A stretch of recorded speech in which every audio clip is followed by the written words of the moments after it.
வணக்கம் மக்களே! இந்த வீடியோல நம்ம சில பங்குகள் பற்றியான அப்டேட்ஸ் எல்லாம் பார்க்க போறோம். ஒன்னொன்னா நம்ம பார்ப்போம். ஃபர்ஸ்ட்டு நம்ம பார்க்க போறது மார்க்கெட்டோட பெர்ஃபார்மன்ஸ் தான். இன்னைக்கு நம்ம மார்க்கெட் இப்ப வரைக்கும் கொஞ்சம் சிறப்பா தான் செயல்பட்டுட்டு வந்துட்டுருக்கு. என்னங்க நிஃப்டி 50 20 பாயிண்ட்ஸ் நெகட்டிவா இருக்குன்னு கேட்கலாம். ஆனா, இன்னைக்கு டே லோல இருந்து நம்ம மார்க்கெட் அருமையான ஒரு ரெக்கவர இப்ப வரைக்கும் பார்த்தீங்கன்னா, போஸ்ட் பண்ணிட்டுருக்கு. ஸோ நிஃப்டி 50 வெறும் 19 பாயிண்ட்ஸ் தான் இறங்கியிருக்கு. ஆனா, இன்னைக்கு டேல பாருங்க 130, 140 பாயிண்ட்ஸ் வரைக்கான இறக்கத்த குடுத்துட்டு இருந்தது. பேங்க் நிஃப்டி இப்போ பாசிட்டிவ் சைடுக்கே வந்திருக்கு. ஸோ ஓவராலா இன்னைக்கு நம்ம மார்க்கெட் ஒரு நல்ல வளட்டைல போஸ்ட் பண்ணிட்டுருக்கு. அண்டு ஓரளவு பெரிய பாதிப்பை ஏற்படுத்தாத performance deliver பண்ணிட்டுருக்கு.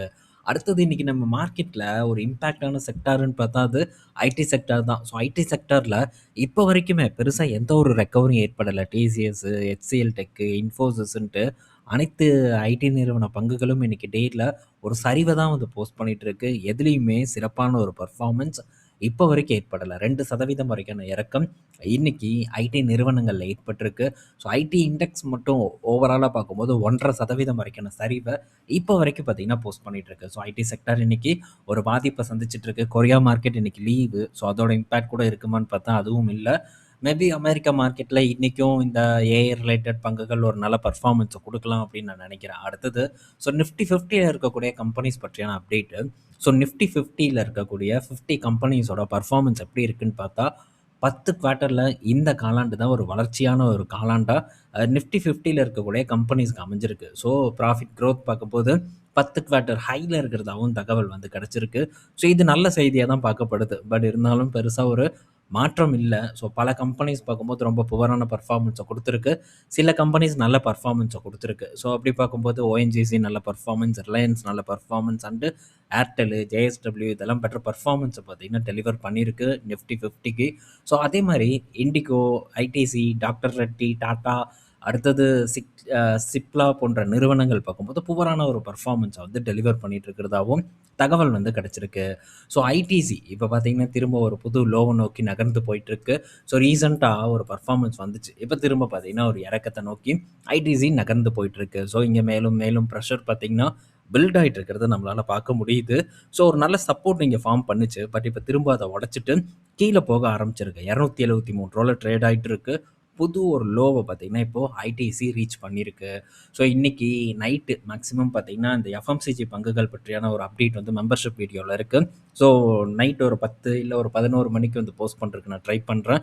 So evening second வீடியோவ முடிச்சுட்டு, அதுக்கப்புறமா நம்ம நைட்டு பார்க்கும்போது இந்த எஃப்எம்சிஜிய பற்றி நம்ம டிஸ்கஸ் பண்ணலாம். ஸோ அதில வெறும் ஐடிசி மட்டும் இருக்க போறதில்ல. பட் ஐடிசிய பற்றி தான் பெரிய அளவுக்கு டிஸ்கஸ் பண்ண போறோம்.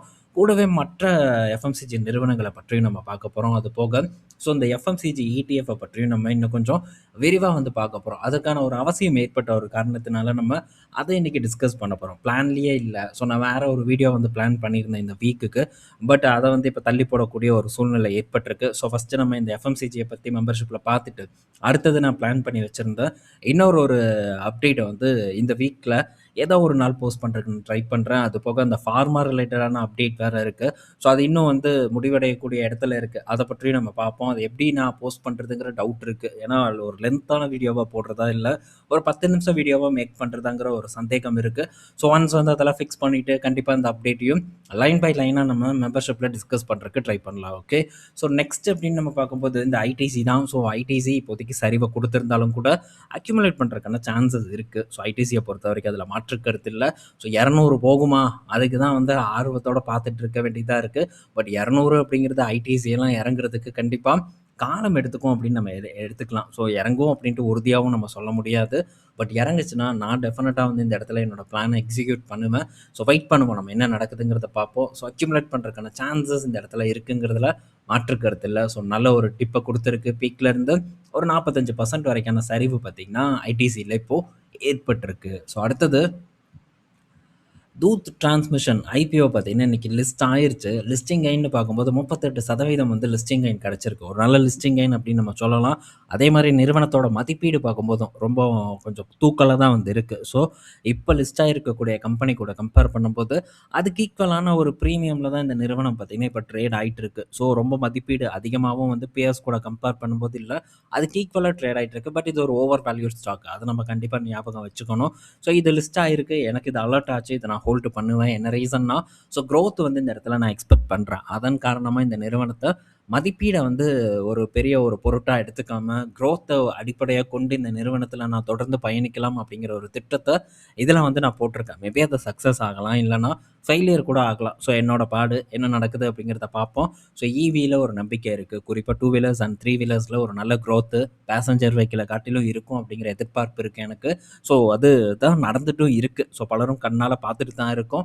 ஸோ குரோத் பார்க்கும்போது இந்த இடத்துல ஒரு சப்போர்ட் பண்ணும் அப்படிங்கிற ஒரு எதிர்பார்ப்பு எனக்கு இருக்கு. வெயிட் பண்ணி நம்ம பார்ப்போம். ஸோ குரோத் விசிபிலிட்டி காரணமா இந்த நிறுவனத்த நான் தொடர்றேன் அப்படிங்கிறத இந்த இடத்துல ஷேர் பண்றேன். ஸோ அடுத்தது மில்கி மிஸ்ட் ஐபிஓ பத்தி வந்து நண்பர்கள் கேட்டிருந்தாங்க. ஸோ என்ன எனக்கு அலர்ட் ஆயிருக்கு, நான் என்ன பண்றது அப்படிங்கிற ஒரு சந்தேகம் இருக்கு. ஏதாச்சும் ஒரு பதில சொல்லுங்க அப்படின்னு கேட்டதுக்கு, ஸோ என்னோட பதில் என்னன்னா, அந்த நிறுவனம் ஒரு ஓவர் வேல்யூட் ஸ்டாக். அத நீங்க ஞாபகத்துல வச்சுக்கோங்க. ஸோ இப்ப இந்த தூத் டிரான்ஸ்மிஷன்ல தெரியக்கூடிய ஒரு குரோத் உங்களுக்கு அங்க இருக்கு அப்படிங்கிறத நீங்க ஐடென்டிஃபை பண்ணுனா தான் அத வந்து லாங் டெர்ம்க்கு வந்து கன்டின்யூ பண்ண முடியும். இல்ல எனக்கு ஐபிஓ அலர்ட் ஆயிருக்கு. ஸோ முதல்ல அலர்ட் ஆயிருக்கு. அத வந்து நான் ஹோல்டு பண்ணி லாங் டெர்ம்க்கு கொண்டு போறேன் அப்படின்னு சொல்றதெல்லாம் ஒரு நல்ல பேச்சு கிடையாது என்ன பொறுத்தவரைக்கும். இது ஜஸ்ட் நம்ம சென்டிமெண்ட்டா எடுக்கக்கூடிய ஒரு முடிவு அப்படிங்கிறத நம்ம ஒத்துக்கணும். ஸோ ஒரு ஐபிஓவே அலர்ட் ஆகாம நமக்கு ஐபிஓ அலர்ட் ஆயிருக்கு. அதனால இத நான் கொண்டு போறேன் அப்படிங்கிறதுல எந்த அர்த்தமும் இல்ல. ஸோ நீங்க வந்து செக் பண்ணி பாருங்க. என்ன பொறுத்தவரைக்கும் அந்த இடத்துல ஒரு பெரிய ஒரு குரோத் டிரைவர் இருக்கிறதா எனக்கு எங்கேயும் தெரியல. ஸோ மதிப்பீடு ஓவரா இருக்கு. இந்த மதிப்பீடு குடுத்து அத ஹோல்டு பண்றது அவ்வளோ கரெக்ட்டா இருக்குமான்னு தெரியல. பட் மார்க்கெட்ல என்ன வேணா மாறி நடக்கலாம். ஸோ டிசைட் பண்ணிட்டு அதுக்கப்புறமா முடிவெடுங்க. உங்களுடைய கையில தான் இருக்கு. ஸோ என்னோட பதில இந்த இடத்துல நான் சொல்லியிருக்கேன். அடுத்தது லலிதா ஜுவல்லரி ஐபிஓ அந்த பற்றியும் நம்ம இன்னைக்கு வீடியோ வந்து போஸ்ட் பண்ணியிருக்கோம். மார்னிங் போஸ்ட் பண்ணோம். ஸோ நேத்து இத நான் போஸ்ட் பண்ணல. காரணம் பார்க்கும்போது, சண்டே பெரிய அளவுக்கான ஆர்வம் இருக்காது. ஸோ சண்டேல யாரும் வந்து உட்காந்து பார்த்துட்டு இருக்க போறதில்ல. ஸோ அதனால சண்டே பார்த்தீங்கன்னா, ஏன்னா இதில சில விஷயங்கள் எல்லாம் நான் மேற்கொண்டு ஷேர் பண்ணியிருக்கேன். வெளிய கிடைக்காத தகவல்கள் எல்லாம். ஸோ பல இன்புட்ஸ் வந்து இந்த வீடியோல நான் குடுத்துருக்கேன். அதுவும் தங்கமயிலோட கம்பேர் பண்ணி, அந்த கம்பேரிசன் எப்படி இருக்குன்ட்டு பார்த்தவங்களுக்கு டெஃபினட்டா புரிஞ்சிருக்கும் மேபி. பார்க்காதவங்களா இருந்தா இதுக்கு முன்னாடி போஸ்ட் பண்ண வீடியோவ செக் பண்ணி பாருங்க. ஸோ ஃபர்ஸ்ட் இத வந்து நான் மெம்பர்ஷிப்க்கு போட்டிருந்தேன். அதுக்கான ரீசன் அதுதான். சண்டே பெரிய அளவுக்கான ஆர்வம் இருக்காது. அவ்வளோ எஃபோர்ட் போட்டு நம்ம பண்ணுவோம். பெருசா வியூஸ் போகாது. ஸோ அது ஒரு காரணம் தான். உடனே பார்த்தீங்கன்னா, நீங்க என்ன லலிதா ஐபிஓ தூக்கி மெம்பர்ஷிப்ல போட்டீங்க அப்படின்ட்டு குதின்னு குதிச்சுட்டு சில பேர் வந்துட்டாங்க. பட் நம்ம அது என்ன பண்ண போறோம்? நம்ம என்ன பிளான் வச்சிருக்கோம்? அப்படிங்கிற எதுவும் தெரியாம, ஸோ பாட்டுக்கு குதிக்கிறது. மெம்பர்ஷிப் தான் இது, அது இதுன்ட்டு. ஸோ மெம்பர்ஷிப் எதுக்கு ஆரம்பிச்சிருக்கேன் அப்படின்ட்டு, இந்த மாரி ஒவ்வொருத்தவங்களும் வந்து கமெண்ட் பண்ணிட்டு இருக்கும்போதெல்லாம் உட்காந்து என்னால ரிப்ளை பண்ணிட்டு இருக்க முடியாது. அதையும் நான் இந்த இடத்துல சொல்லிடுறேன். டவுட் இருக்கா? ஸோ முன்னாடி இருக்கிறத போய் பாருங்க. ஸோ எதுக்காக நம்ம அத ஸ்டார்ட் பண்ணியிருக்கோம்? என்ன விஷயங்கள் அங்க பேசிட்டு இருக்கோன்ட்டு. ஸோ லலிதா ஜுவல்லரி ஐபிஓ அப்படிங்கிறது ஒரு சாதாரண ஒரு விஷயம். இத கொண்டு போய் நான் மெம்பருக்கு ஒண்ணும் குடுக்க போறதில்ல. ஸோ அங்க ரொம்ப இம்பார்ட்டன்டான விஷயங்கள தான் நம்ம ஷேர் பண்ணிட்டு இருக்கோம். அது அங்க இருக்கக்கூடிய நண்பர்களுக்கும் அது தெரியும். ஸோ அத புரிதல் இல்லாம அவங்க பாட்டுக்கு வந்து கமெண்ட் பண்றாங்க. ஸோ ஃபைனல் டிசிஷன் அப்படிங்கிறது என்னோடது தான். ஸோ ஒவ்வொருத்தவங்களுடைய விருப்பத்துக்கு ஏற்ற மாரி நான் வீடியோ மேக் பண்ணணும் அப்படின்னா, டெஃபினட்டா என்னால வீடியோவே வந்து மேக் பண்ண முடியாது அப்படிங்கிறது இந்த இடத்துல நான் ஷேர் பண்ணிக்கிறேன். ஸோ அந்த நிறுவனத்த பற்றியான அப்டேட் வந்து இன்னைக்கு நம்ம போஸ்ட் பண்ணியிருக்கோம். கரெக்ட்டா இன்னைக்கு தான் ஐபிஓவும் ஓப்பன் ஆகுது. பலரும் என்ன கேட்டிருந்தாங்க, ஸோ ஒரு நல்ல ஐபிஓ வந்ததுன்னா, நீங்க லாஸ்ட் டேல வந்து சொல்றீங்க. உதாரணத்துக்கு தூத் டிரான்ஸ்மிஷன வந்து நான் லாஸ்ட் டேல தான் டிஸ்கஸ் பண்ணேன். அதுவும் சின்னதா வந்து நான் பேசிட்டு போயிட்டேன். ஸோ ஏன்னா, அதில முக்கியமான தகவல்கள் அனைத்தும் பேசியாச்சு. பட் சின்னதாவே நம்ம டிஸ்கஸ் பண்ணிட்டோம். ஸோ நீங்க லாஸ்ட் டைம்ல டிஸ்கஸ் பண்ணாம கொஞ்சம் முன்னாடியே வந்து பண்ணீங்கன்னா, எங்களுக்கு அது யூஸ்ஃபுல்லா இருக்கும் செக் பண்றக்கு அப்டின்னாங்க. அதனால தான் ஐபிஓ ஓப்பன் பண்ணக்கூடிய அந்த நாள் அன்னைக்கே நம்ம இத பற்றி போஸ்ட் பண்ணலாம் அப்டின்ட்டு நான் போஸ்ட் பண்ணியிருக்கேன். ஸோ ஃபர்தரா நீங்க செக் பண்ணிக்கோங்க. அடுத்தது ஸ்னைடர் எலக்ட்ரிக் கிட்ட இருந்து அப்டேட் வந்திருக்கு. ஸோ ஸ்னைடர் எலக்ட்ரிக் இன்னைக்கு டேல ஒரு 10% வரைக்கான சரிவ இப்ப வரைக்கும் குடுத்துட்டுருக்கு. என்ன ரீசன்னா, ஸோ ரிசல்ட் வந்து நல்லா இல்ல. மார்ஜின் பார்க்கும்போது பெரிய ஒரு இம்பாக்ட் ஆயிருக்கு. ஸோ இதில மார்ஜின் இம்பாக்ட் ஆனதுக்கான ரீசன் என்ன அப்படின்னு பார்த்தா, ஸோ காஸ்ட்ட வந்து பாஸ் ஆன் பண்ணல. அதுதான் மெயின் ரீசனா இருக்கு. ஸோ அவங்களுடைய லெகசி கிளையண்ட்ஸுக்கு பாஸ் ஆன் பண்ண முடியல அப்படின்ட்டு ஸ்னைடர் எலக்ட்ரிக் சொல்றாங்க. ஐயோ! இது பெரிய ஒரு பிரச்சனையாட்டம்னு தான் எனக்கு தெரியுது. ஸோ லெகசி கிளையண்ட்ஸ்லாம் என்ன பாஸ் ஆன் பண்றதுக்கு என்ன பிரச்சனை? ஸோ இது அவங்களுடைய ஒரு ஆப்பரேஷனல் எஃபிஷியன்சிய வந்து குறிக்குது. ஸோ சரியா அவங்களால பண்ண முடியல அப்படிங்கிறத நமக்கு இந்த செயல் உணர்த்துது அப்படிங்கிறத சொல்ல முடியும். ஒரு நிறுவனம் அதோட எஃபெக்ட்ட கண்டிப்பா எண்ட் கஸ்டமருக்கு பாஸ் ஆன் பண்ணணும். பாஸ் ஆன் பண்ண முடியலைன்னா, அது கொஞ்சம் சீரியஸான ஒரு விஷயமா தான் நான் வந்து பார்க்குறேன். லாஸ்ட் குவார்ட்டர் பெர்ஃபார்மன்ஸ் பார்க்கும்போதும் சேம் இதே மார்ஜின் ப்ராப்ளம். இந்த காலாண்டுலயும் அதே மார்ஜின் ப்ராப்ளம். ஸோ பெரிய அளவுக்கு வந்து ஒரு இம்பாக்ட் இந்த நிறுவனத்தில ஏற்பட்டிருக்கு. ஸோ நல்ல மார்ஜின் குடுத்தது. ஸோ மதிப்பீடு பாருங்க, என்ன மாரியான ஒரு மதிப்பீடுல இருக்கு. அண்ட் நிறுவனத்தோட பங்கு விலை பாருங்க, எந்த அளவுக்கான ஒரு ஏற்றத்த குடுத்திருக்கு. ஸோ இந்த மாரி நிறுவனங்கள் ஸோ டேட்டா சென்டர் இதுலலாம் இவங்களுக்கான ஒரு இது இருக்கு. ஒரு பங்களிப்பு இருக்கு. பட் அதுக்காகலாம் நம்ம குடுத்து ஒரு ஒரு பீக்ல வாங்க முடியாது. கதை சொல்லும்போது இப்படிதான் கதை சொல்லுவாங்க. டேட்டா சென்டர்ல போயிரும், அப்படி பண்ணிரும், இப்படி பண்ணிரும் அப்படின்னு என்ன வேணா சொல்லலாம். ஆனா, பீக்ல நம்ம டெஃபினட்டா இந்த மாரி நிறுவனங்கள வாங்கக்கூடாது. ராலி பாருங்க எவ்வளோ பெரிய ஒரு ராலி இதுல நடந்திருக்குன்ட்டு. ஸோ இந்த மாரியான ராலில நம்ம போய் பார்ட்டிசிபேட் பண்றதுல எந்த விதமான அர்த்தமும் இல்ல.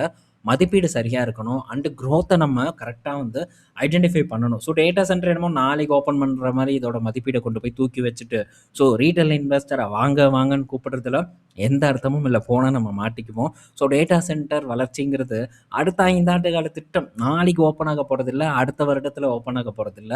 ஸோ இது நடக்கிறதுக்கு அப்படியே டே பை டே டைம் ஆயிட்டே தான் இருக்கும். ஸோ ரொம்ப வந்து நம்ம இதுக்கு இது பண்ணிறக்கூடாது. ப்ராப்பரா பொறுமையான ஒரு குரோத் தான் இந்த இடத்துல இருக்கும். ஸோ அதுக்காக ரொம்ப மதிப்பீடு குடுத்து அட்ராக்டிவான இடத்துல இருக்கா? நம்ம வாங்கலாம். ஏன்னா, ஸோ இந்த டேட்டா சென்டர் மாரியான கதைகள சொல்லி அந்த அட்ராக்டிவான நிறுவனங்கள நாள பின்ன ஏத்தலாம். ஆனா, ஸோ ஆல்ரெடி ஏத்தி வச்ச நிறுவனங்களுக்கு ஒரு கதைய சொல்லும்போது நம்ம ரொம்ப கவனமா இருக்கணும். அப்பேற்பட்ட கதைகள நம்பி நம்ம முதலீடு பண்றதுல அர்த்தம் இல்ல. ஸோ இது நாள பின்ன ஏறுனாலும் கூட நான்லாம் இந்த பக்கம் திரும்பி கூட பார்க்க மாட்டேன். ஸோ ரிஸ்க்க முடிஞ்ச அளவுக்கு வந்து குறைக்கணும். சில பேர் பெர்ஃபார்மே பண்ணலன்னா வேஸ்ட்டுன்னு நெனைக்கிறாங்க. ஸோ பெர்ஃபார்ம் பண்ணக்கூடிய நல்ல பங்குகள நீங்க போய் தாராளமா போய் புடிச்சு வாங்கிக்கோங்க.